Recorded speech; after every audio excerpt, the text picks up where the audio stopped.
NASA का Artemis और China Russia का इंटरनेशनल लूनर रिसर्च स्टेशन, इन दोनों मिशन का एक ही ऑब्जेक्टिव है, मून पर लंबे समय तक ह्यूमन प्रेजेंस, यानी मून पर परमानेंट बेसेस बनाना। मून के हार्श एनवायरनमेंट से बचने के लिए ना बस एक सस्टेनेबल और कॉस्ट इफेक्टिव हैबिटेट की जरूरत पड़ेगी, बल्कि कई ऐसी चीजें जरूरी होंगी जिनके बिना मून को कॉलोनाइज करना पॉसिबल नहीं होगा।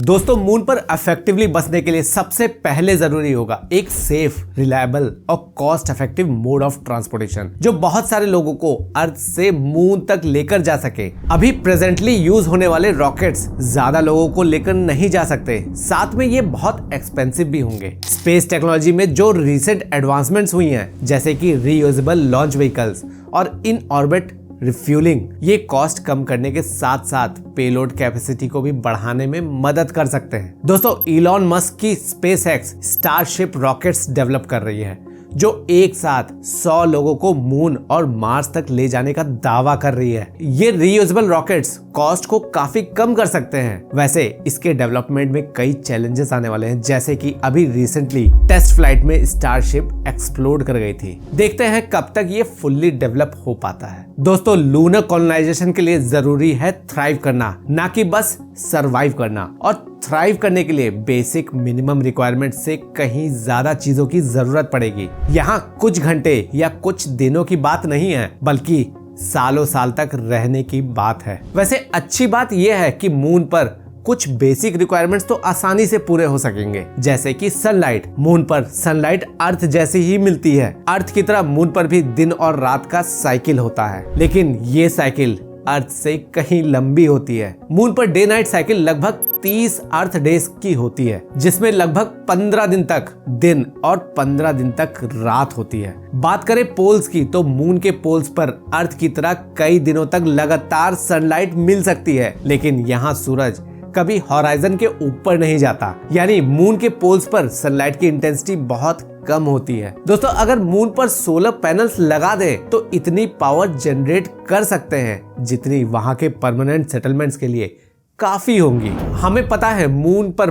पानी वाटर आइस के फॉर्म में अवेलेबल है। इस पानी को एक्सट्रैक्ट करके पीने के लिए इस्तेमाल किया जा सकता है। इनफैक्ट इस पानी से ऑक्सीजन को एक्सट्रैक्ट करके रॉकेट फ्यूल्स में भी यूज कर सकते हैं, जो डीप स्पेस एक्सप्लोरेशन में हमारी मदद करेंगे। मून पर बसने से पहले खाने का जुगाड़ करना बहुत जरूरी है। पेट भरने के लिए पृथ्वी से ड्राइड और फ्रोजन फूड्स लेकर जा सकते हैं और बाद में धीरे धीरे मून पर हाइड्रोपोनिक्स फार्मिंग शुरू करी जा सकती है, जिससे ताजे फल सब्जियां खाना पॉसिबल हो सकेगा। आपको जानकर हैरानी होगी दोस्तों कि साइंटिस्ट अपोलो मिशन से लाई गई मून की मिट्टी में छोटे छोटे पौधे उगाने में सफल हो चुके हैं, लेकिन क्या मून पर जाकर ये कर पाना पॉसिबल होगा? इस पर अभी कुछ कहा नहीं जा सकता है। अगर ऐसा होता है तो कई प्रॉब्लम सॉल्व हो सकती है दोस्तों। फार्मिंग करने पर ना बस ताजे फल सब्जियां खा सकेंगे, बल्कि ये पेड़ पौधे ऑक्सीजन भी रिलीज कर सकेंगे, जो सांस लेने के लिए इस्तेमाल हो सकते हैं। दोस्तों, मून पर जिंदगी को आसान बनाने के लिए रोबोट्स का इस्तेमाल होगा। रोबोट्स माइनिंग में,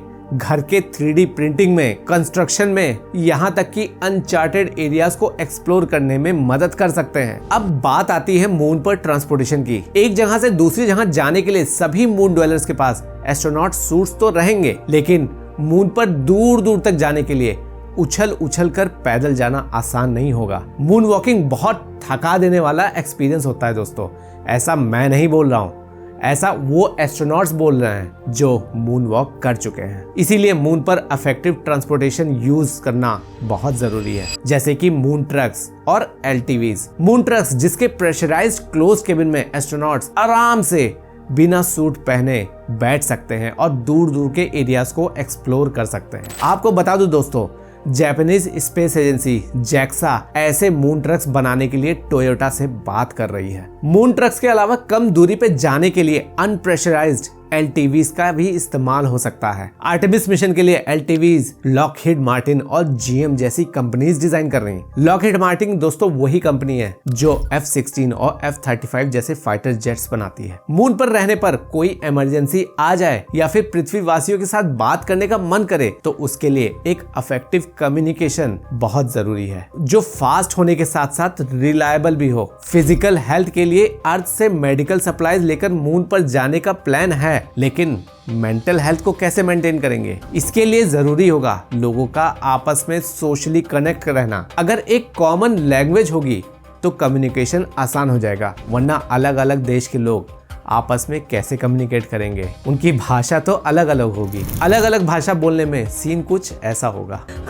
समझ रहे ना आप? लेकिन सुन के अच्छा लगा। वैसे दोस्तों, कुछ एनिमल्स जैसे कि इंसेक्ट्स, क्रस्टेशियंस, फिश, इन सबको स्पेस में ले जाने की पॉसिबिलिटी को भी एनालाइज करा जा रहा है। यह 2019 में लूनर हैच प्रोग्राम के अंडर साइंटिस्ट ने माइक्रोग्रेविटी में मछलियों के अंडे के सरवाइव करने की पॉसिबिलिटीज को एक्सप्लोर करा था। अगर कुछ एनिमल्स को मून पर लेकर जाना पॉसिबल हो पाता तो वो फूड सोर्स के साथ साथ कई तरह से मून ड्वेलर्स की मदद कर सकते। देखते हैं लंबे समय तक मून पर किसी जानवर को ले जाना पॉसिबल हो भी पाता है कि नहीं। वैसे एक जानवर है जिसने स्पेस में 10 दिनों तक जिंदा रहकर इसके लिए अपना कैंडिडेचर पहले ही मजबूत कर लिया। वो है टार्डिग्रेड्स, जिनको वाटर बेयर्स भी कहते हैं। पॉसिबली ये भी कभी मून पर जाएं। वैसे अगर आपको मून पर सेटल होने का मौका मिले तो आप कौन से जानवर को वहां लेकर जाना पसंद करेंगे? कमेंट करके मुझको बताइएगा दोस्तों। और अगर टार्डिग्रेड्स के बारे में और जानना चाहते हैं तो इस वाले वीडियो को चेकआउट कर सकते हैं। Bye bye.